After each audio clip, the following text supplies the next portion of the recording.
Welcome back to News in Focus. Now, in the biting cold of a Johannesburg winter morning, hundreds gathered in Soweto for a historic Palestine solidarity walk. The event drew a powerful parallel between South Africa's fight against apartheid and the genocide that is happening in Gaza. When you look at the parallels between the two, they're not far off. And one person who is well versed to speak about it is none other than Seth Mazibuko. He was part of the June 16th uprising and a mainstay activist in the fight against apartheid. Mr. Mazibuko, thank you so much for joining us here on News in Focus on Hilaal TV. Much appreciated. Good morning. Yeah. Good afternoon. Good afternoon. No, it's an absolute pleasure. I think we all get confused. From that, from the walk, I got this. Okay. Well, please do look after yourself, Mr. Mazibuko, especially in this cold.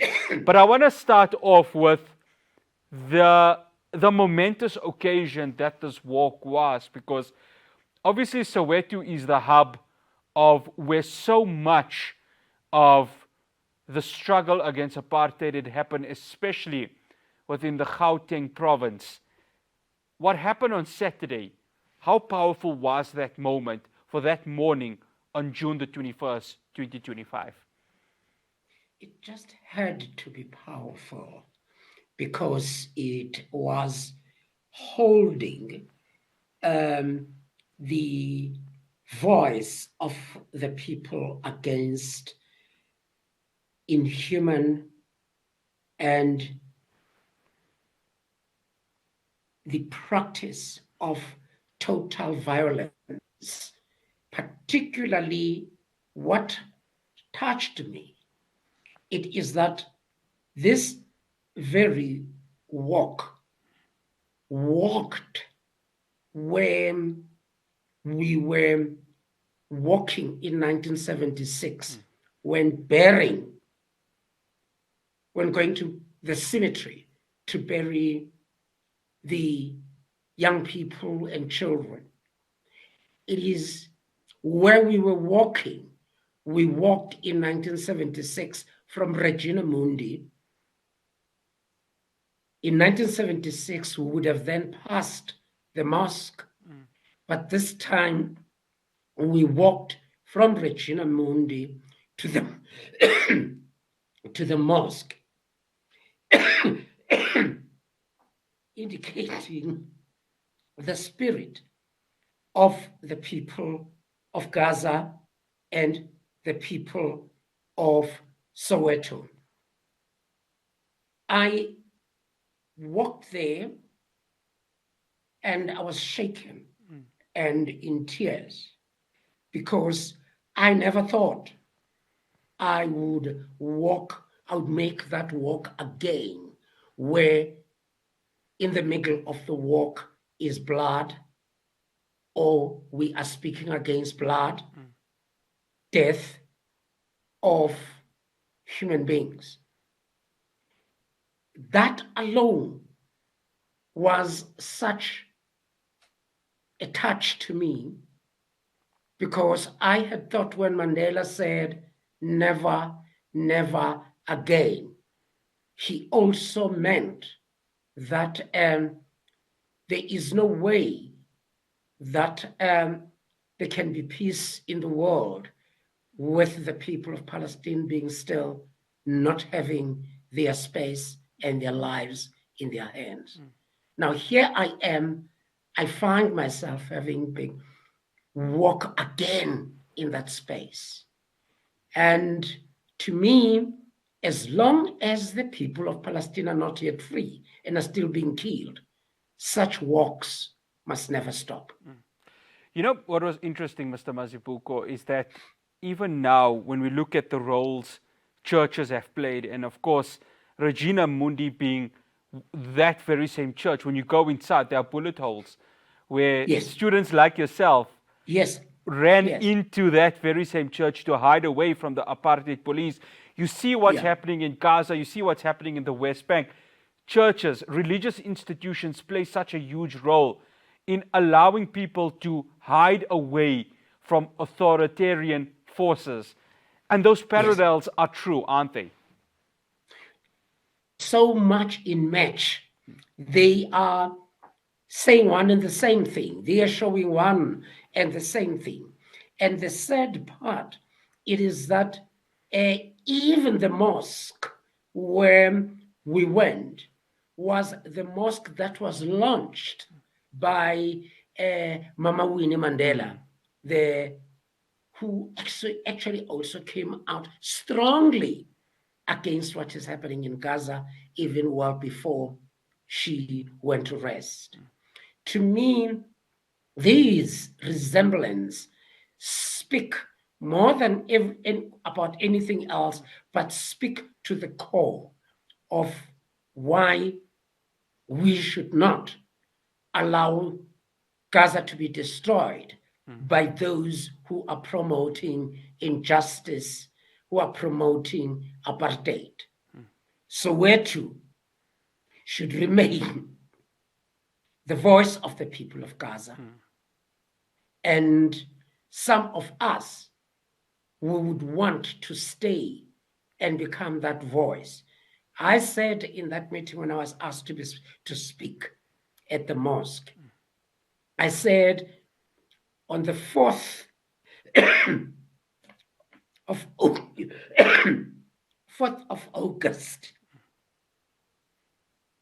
we have a march to remember black on black violence that took place in the 70s. The march ended in New Canada Station, the other side of Soweto. And again, Mama Winnie Mandela's leadership was seen there. And we are saying, as the people of Soweto, as we will be remembering the people who were killed by the third force between communities in New Canada Station, we are going to take up that walk as also the walk where we are raising the voice of the people of Gaza who are finding themselves being eliminated, and whilst the world has gone mute. Mr. Mazibuko, when we speak about democracy, and of course you were that 16-year-old, and we're going to touch on youth and the youth of Gaza, the youth of Soweto, and the youth of Gaza in the next segment. But Soweto as a place, as an institution for resistance, why is it so difficult for certain people in our society to understand what resistance means? And we heard many speakers saying that there are those within our society who look at resistance as terrorism, as a sense of maybe not understanding who they are and what they are. But when you look at what the UN Charter says, especially when it comes to the crisis in Palestine, that resistance is legal against an occupying power. And what you, as the youth of 1976, did was a form of resistance against an occupying power. Still till today, the year 2025, many people in society find that very difficult to actually understand. For us, don't forget that I was a 16-year-old in 1976, June 16. Actually, just turned 16 on the 15th. For us, be reminded that 2 weeks thereafter, I was arrested and detained without trial, stayed in a single cell, tortured, alone in the cell. And guess what was the law that actually kept me in that solitary confinement in the dark room for 18 months? The law was the Terrorism Act of 1966 that allowed the police to keep us and kill us. So, by the police of apartheid, we were not seen as children, resisting apartheid, actually resisting terrorism by apartheid. Instead, apartheid saw us as terrorists. And let's not forget that it is not even something new that America could be embracing this, because it was that time even when Reagan, Margaret Thatcher spoke of constructive engagement with a system that the United Nations had declared, maybe, let's use the word, a terroristic system, a criminal system. So when we see what is happening in Gaza now, we see these similarities and we relate to them. Unfortunately, we relate to them in pain and tears. After the break, we continue our conversation with Seth Mazibuko. We're going to be touching on the youth of Gaza and the youth of 1976, the parallels that are drawn between both of them. Do stay tuned. Welcome back to News in Focus. I'm still in conversation with Seth Mazibuko, who was part of the June 16th, 1976 uprising, a mainstay activist in the fight against apartheid. Mr. Mazibuko, thank you so much for staying with us again.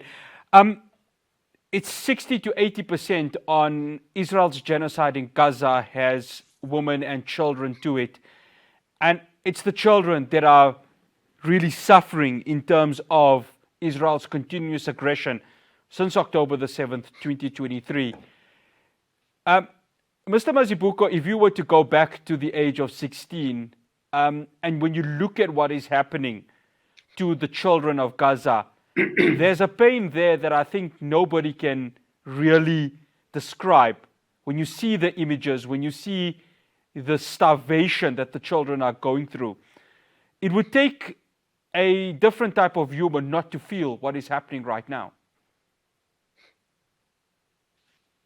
But Brother Faraz, sometimes the world decides to look aside even when things are worse, until that which is happening that is worse touches their gates. This seemed to be a dis-ease that happened, or that is happening in the world today. That happened also that time. There is no one who doesn't see the violence against children, the violence against women, even violence against those who are seeking to help in that space. But people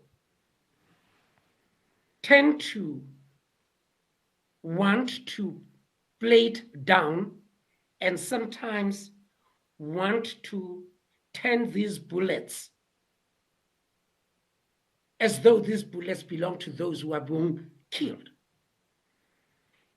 And to look at those who are being killed, want them to look bad, deserving of death and of hunger. And when it touches some of us who were in that same position at some point,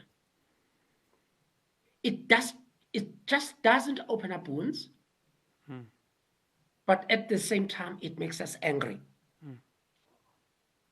It makes us to say, I wish we were physically there with the people of Gaza, who some of them, or maybe their parents and great parents, might have been even the part that protected us in 1976. Let me make an example. In our trial, the Soweto 11 trial, there were 11 students that were charged with terrorism and with sedition. Can I tell you who our lawyer was? Shan Shetty. And Shan Shetty had to go underground. Shan Shetty had to be followed up the police way after Shan Shetty. They actually wanted to eliminate Shan Shetty. After that, when Shan Shetty went to exile, do you know who became our second lawyer to replace Shan Shetty? Priscilla Jana. Now, I'm trying to bring to your attention the proximity of pain that we are going through as these young people of 1976. That to us, it was not only that we defended democracy with our blood. There are other people who defended us with their sweat and sacrifice. Hence, we are saying we are not going to just allow this to go because we are opening up for international terrorism by these guys and all their lackeys. The people of Gaza should know that we know their pain. We've been through that, and we are not going to allow it to go on. We will do everything possible in our old age to make sure that we protect and that where we can provide for them. And I hope Allah will also give us that strength we need to be loud enough to be able to make the people to free Palestine sooner and very soon. Inshallah, I mean to that, Mr. Mazibuko. Mr. Mazibuko, I mean, you know, we speak about names that are encapsulated into the struggle for liberation. I mean, you would know Hector Peterson very well because you were there on the day when the Apartheid security forces came and started shooting at these children. Last year in January, and I'm sure you know the story of Hind Rajab, the little girl who was shot by Israeli forces while on the phone with her mother. And those two parallels, and there's much more, you know, there's the stories of children who, of course, would take a rock and throw it to Israeli forces in the occupied West Bank. And those are the stories, isn't it, of youth who were not going to give up because at the end, this is their land and they just weren't going to surrender because this is who they are. This is where they are born. And this is what they are at that very moment. So much again similarities there that have become so much in the glare. But to me, the world, the world must understand that it only took that picture, 1976, out there to the world, that the world started understanding what was happening in South Africa. Now, the little girl who was on the phone with her mother is not just a girl trying to contact her mother. It is a child. That's a child. She has a name. She has parents. She has family. She's crying for a piece of space to grow. Maybe there should be now a serious consideration that these numbers should not just be numbers that they are of the 60% that are children and women. We must name these names. We must give them their names, show their faces, and so that we can start the process of saying enough is enough. Mr. Mazibuko, I think one final question, and I think this would be, as of course this is an emotional moment, a moment that you would also reflect on for apartheid. President Cyril Ramaphosa had launched that the inquest into the TRC gets returned, so that those who were culpable of crimes against humanity are taken to task. I had Jackie Soroke, someone you would know also from the Pan-African Congress, who said this has to be done for there to be any supposed reconciliation for those who had been victims of apartheid. I want to get your take on it, Mr. Mazibuko, given that what we're seeing now with South Africa taking Israel to the ICJ, with the ICC warrants of arrest being issued to Benjamin Netanyahu, and you have Gallant. How much does the TRC link to what is happening now with the ICJ case for there to be justice and accountability for these crimes against humanity? I never went, for instance, to the TRC because the TRC, to me, became a short-term event.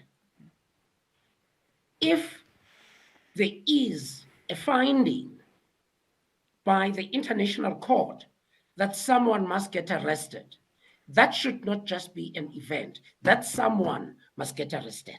There must be an action. We should not wait again. The only time that I would like to go, maybe if God can keep me and maybe I be there, it is the day when I see Netanyahu get him to court. I would like to be sitting in those benches and say, God of Africa, you have done your work. Mr. Mazibuko, absolute pleasure having you on. Please do look after yourself. And of course, look after yourself, especially if you are to get a cold. But walking along with you on Saturday was an absolute pleasure. We really appreciate it. Take care of yourself. Bye-bye. Thank you. Thank you. That's Seth Mazibuko. He was part of the June 16th uprising and an activist in the fight against apartheid. So we are going to have another segment that's going to come. We're going to be speaking to Mohammed Amin Hassan from Standard Bank Islamic Banking on the new Sharia-compliant overdraft facility. Do stay tuned for that conversation.